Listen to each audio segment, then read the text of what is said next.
કોલકાતામાં trainee doctor પર દુષ્કર્મ અને હત્યાના કેસમાં ઈડીની એન્ટ્રી. આરોપી સંદીપ ઘોષના ઘર પર દરોડા પાડવામાં આવ્યા.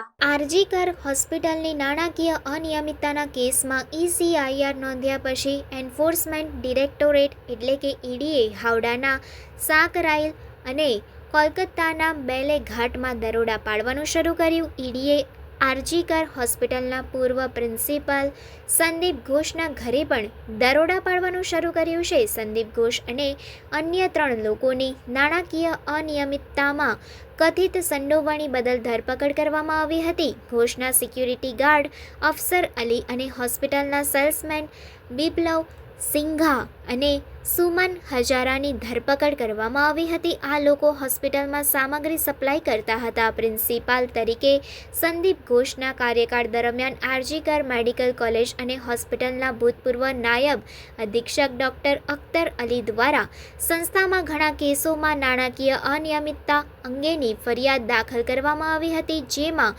તેણે સંદીપ ઘોષ પર હોસ્પિટલમાં કૌભાંડ, બાયોમેડિકલ વેસ્ટના નિકાલમાં ભ્રષ્ટાચાર અને બાંધકામના ટેન્ડરોમાં ભત્રીજાવાદનો આરોપ લગાવ્યો હતો.